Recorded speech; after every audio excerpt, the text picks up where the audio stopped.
1 del grupo no concluyente. Este otro grupo, por cada 5, 2.1. Este grupo, por cada 6.67, ¿no? Saben lo que son los números, ¿no? También diagnostican a 1. Y fijaros ¿no? Por cada 7.8 de fibrosis quística también diagnostican a 1, o el otro grupo, 1.8, diagnostican un grupo de no concluyente. Es decir, esto varía, y claro, varía como ya dijimos, ¿no? Por la estrategia del cribado neonatal. Pero a veces cuando uno lee los trabajos, hay que también mirarlos bien y detenidamente, porque, por ejemplo, este grupo, que es el grupo de australiano, ahora volvemos a cuando miras el artículo en el cual sacaron la tabla, ellos ven que casi la mitad de los pacientes con prueba del sudor dudosa cumplen criterios de FQ posteriormente, con lo cual a mí me parece una barbaridad, es decir, 14 de 29, casi el 50%, no 48%, con esta prueba del sudor fueron diagnosticados posteriormente de FQ. Pero bueno, a veces hay que mirar bien la tabla. A mí me llama la atención, no sé si lo verán, pero bueno, me creen, que este paciente tiene una clase 2 y una clase 3, o sea, 2 mutaciones que dan fibrosis quística. Yo no creo que hubiera duda, aunque el test del sudor era dudoso, no creo que hubiera duda en el diagnóstico de fibrosis quística. O en este caso, el de F508 con la 621 más IG más T, que también está referida como que causa enfermedad clásica de fibrosis quística, y acá ven que tiene insuficiencia pancreática. En fin, o sea que a veces hay que tener cuidado qué es lo que uno diagnostica como fibrosis quística o qué es lo que no diagnostica como no concluyente. Volviendo para atrás, el registro de fibrosis quística norteamericano a veces cae en el error, y ellos lo admiten. Es una característica del pueblo de Estados Unidos, que admite sus errores. Incluye pacientes con diagnóstico de no concluyente en el registro de FQ.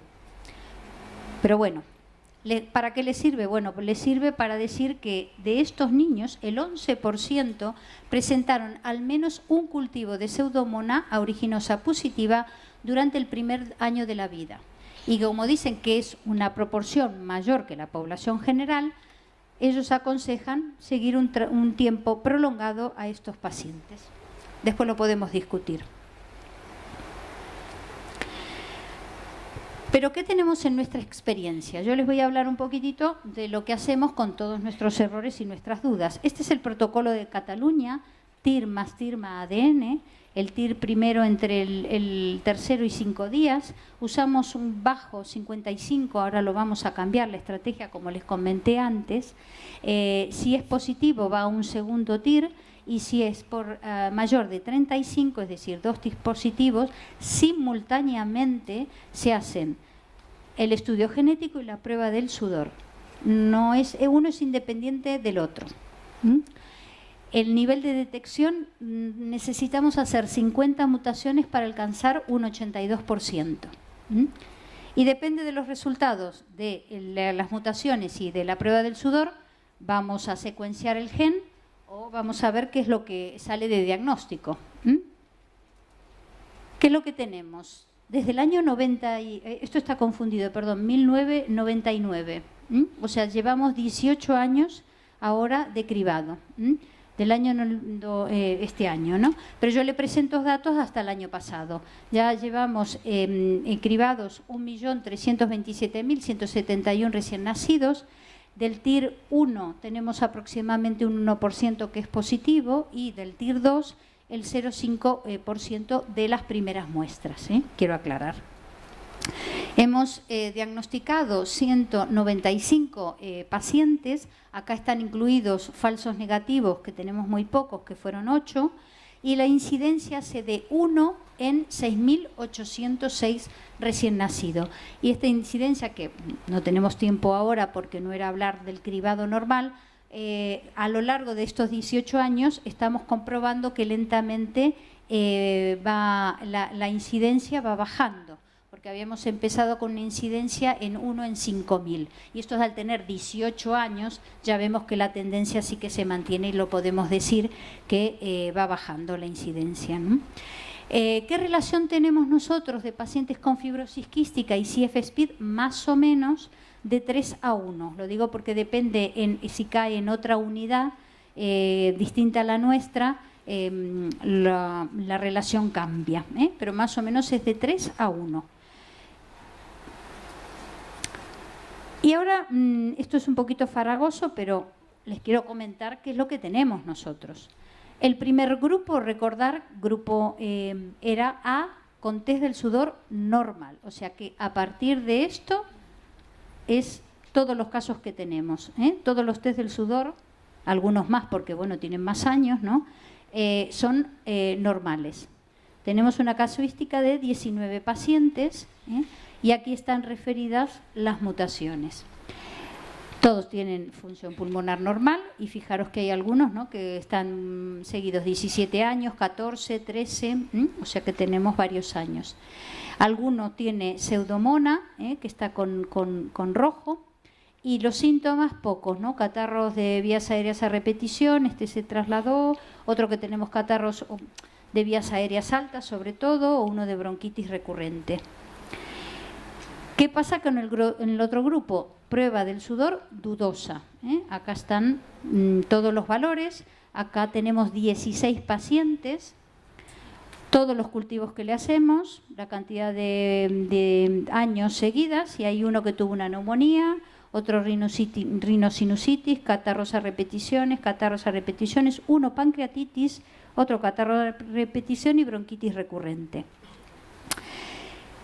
Ahora vamos a volver sobre este cuadro para decir, bueno, esto es lo que tenemos de este momento y en algunos no tan seguidos durante tanto tiempo como 16 o 17 años. ¿Y qué nos pasó con estos? De 38 pacientes, 3 fueron rediagnosticados de fibrosis quística. ¿Por qué? Por prueba del sudor positiva y síntomas clínicos. A saber, una niña con estas mutaciones, F508, 5T, 13TG, a los 4 años de diagnóstico, a recordar que tienen TIR positivo, ¿no? Ahora tiene 15 años, el test del sudor cuando fue 68 y tuvo sintomatología que fue más o menos concordante, más o menos, tenía staph recurrentes, se realizó el diagnóstico de fibrosis quística. Su hermana, que también tenía un TIR positivo, la madre no quiso asesoramiento, nada, a los 3 años presentó el test del sudor que tenía dudoso, positivo, y ella la verdad que está mucho mejor que la hermana, no tuvo neumonías, tiene alguna vez estáfilo y nada más, y en el TAC no tiene ninguna de las dos bronquiectasias, solamente atrapamiento aéreo. Y el tercer caso es una niña con una F508 R117H7T. Nosotros la verdad que 5T no tenemos, solamente en adultos hay 2 casos. Nosotros en 18 años de cribado no tenemos ninguna 5T acompañando, ¿no?, a la R117H.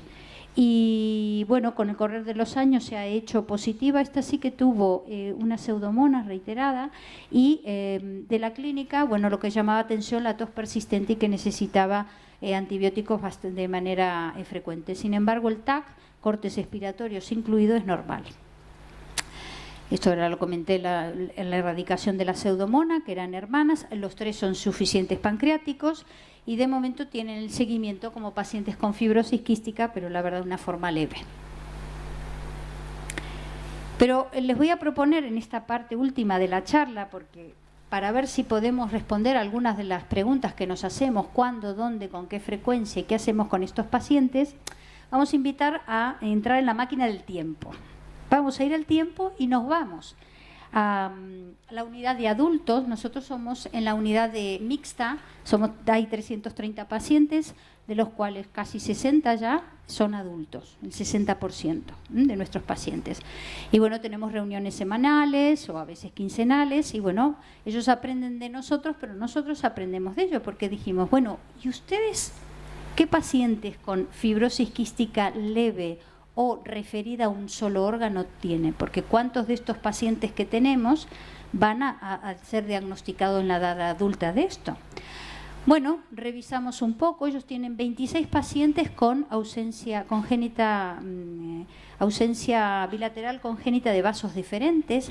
Las mutaciones más frecuentes que tienen, bueno, no pusieron lo de los 26 pacientes, pero son las que están referidas acá, F508 y este complejo alelo, o 5T2ETG, o esta mutación. Tienen 4 pacientes con pancreatitis recurrente, la F508, y retengan esta mutación, ¿no? La D1152H, que ya está publicado que puede dar pancreatitis recurrentes. O el diagnóstico en la edad adulta de una paciente con bronquiectasias, con colonizada crónica por pseudomonas, que tiene la 11 también 52H. Estos son pacientes que se diagnosticaron en la edad adulta. Con detalle vamos a presentar un caso, síntomas clínicos a los 38 años, tenía 3 episodios de neumonías en la infancia, se le hizo un estudio de IgE normales y un test del sudor de cloro normal. Peso y talla, índice de masa corporal normal, a los 25 años tiene una neumonía, desde entonces tos a diario.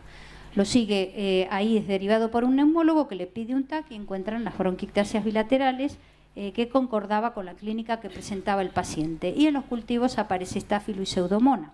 Una espirometría donde ven que el BEMS está alterado de forma importante, buena saturación. El examen físico donde tenía predominantemente las bronquiectasias tiene una auscultación patológica, suficiencia pancreática, la tasa tenía más de 500, más de 200, tenía alrededor de 500, un índice de masa corporal, como dijimos antes, bueno, y la prueba del sudor de 45. El estudio genético que reveló F508 de 1152H, con una enfermedad, como ven ustedes, importante y diagnosticado alrededor de los 25 años de edad. Vamos a aprender y a buscar información sobre esta mutación. Sabéis el CFTR número 2, CFTR2, que se dice, acá está por si quieren, es una base de datos muy completa. Es una base de datos que tiene datos de 88.664 pacientes de 41, acá como ven, países y de 5 continentes. Y es muy importante porque tiene una parte que es información clínica con los valores del test del sudor para una de las determinaciones de las mutaciones que uno quiera buscar, la función pulmonar y el estudio genético y la penetrancia en la población y si es causante con esos datos de fibrosis quística o no. El límite, comparándolo con la del SIGSIN del de Toronto, es que hay solamente 322 mutaciones. Pero cada vez se va aumentando y esto es un poco también responsabilidad de todos, porque esta es la colaboración a nivel mundial. El color acá sale, bueno, acá sale en azul, ahí sale como verde oscuro, ¿no? Son los países que colaboran. Y los verdes claros son los países que pueden llegar a colaborar en el próximo estudio. Y fijaros, ¿no? Es muy importante, que me llenó de orgullo Argentina, porque seguramente acá hay casos como unas mutaciones poco frecuentes, ¿no? en el resto del mundo, ¿no? Entonces, esto es muy importante que todos colaboremos dando datos. Entonces, ¿qué pasa? Hay un artículo también muy interesante sobre esta mutación, ¿no? No se sabe qué porcentaje de esta mutación el paciente va a tener síntomas o no. El CFTR2, que ahora recién vimos, la considera que puede ser causante o no causante, o sea, fenotipo incierto, que sí o que sí no. ¿No? Acá está puesto, a manera de... Después pueden ir a la página y a ver en profundidad, ¿no?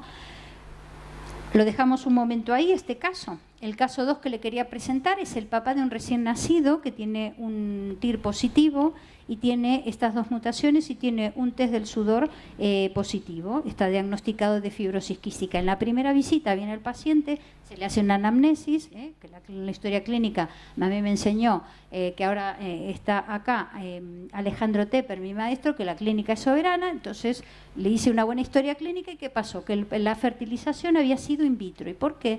Porque el padre tiene azospermia y no lo estudiaron. Entonces pusimos en marcha el estudio de fibrosis quística. El papá tenía ausencia congénita bilateral de vasos deferentes, decía que había tenido diagnóstico de asma en la edad infantil, el test del sudor 59, 55, son dudosos, y el análisis genético, la 5T, 13TG y este complejo alelo evidentemente siempre en trans. En trans quiere decir que está en el otro alelo, porque a veces estos complejos puede haber esto y estar en todo en un mismo alelo. Entonces hay que mirar bien si son en alelos distintos. Tiene que estar en trans y no en cis, ¿no? Como se dice. La espirometría normal, la saturación normal, el examen físico normal, TAC de tórax normal, suficiencia pancreática normal. Se lo cultivó y tenía estáfilos intermitente. ¿Qué hay en la literatura de estas mutaciones de la 5T? Saben que es una mutación de clase 5 y que si está asociada a la secuencia repetitiva de timina o guanina, la hace más patogénica. Es lo que se llama, ¿no?, la secuencia 12TG o 13TG, que siempre hay que mirarla.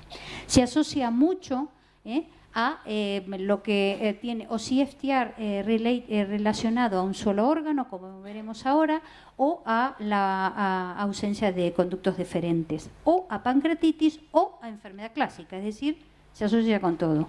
La frecuencia de 5T en pacientes que tienen ausencia de vasos deferentes va de un 20 a un 40%, y es decir, es más de 5 a 8 veces más frecuente que en la población normal. Esta es la página antigua, ahora cambió, del CFTR2, en el cual la 5T 12TG dice, puede tener fibrosis quística, puede no tener fibrosis quística. A veces estas páginas no nos aclaran mucho, ¿no? Pero bueno, vamos todos en la misma línea de pensamientos. Y que se debe, esto debe alertar al doctor y seguirlo durante un tiempo prolongado. No sé cuándo, pero bueno. Vamos al artículo de esta otra situación que se llama no cumple los criterios de fibrosis quística, pero sí cumple, se clasifica como CFTR relacionado a un solo órgano de enfermedad. Los complejos más comunes de esta, acá están, que ahora vamos, uno es de nuestro paciente que acabamos de ver. Es una entidad clínica, como les dije, que no reúne los criterios, pero está asociado a una disfunción del CFTR. Un porcentaje de pacientes con este diagnóstico puede tener ausencia de conductos deferentes, puede tener prueba del sudor elevado, o pólipos nasales, o episodios recurrentes de rinitis o sinusitis. Claro, existe un solapamiento a veces, ¿no?, de estas FQ leves con esto de esta situación de solamente enfermedad referida a un solo órgano, ¿no? Y aconsejan, ¿no?, que deben ser controlados en las unidades para ver cuándo o cambia el test del sudor o aparecen síntomas compatibles con FQ. O estos pacientes nunca van a llegar a reunir las características de fibrosis quística.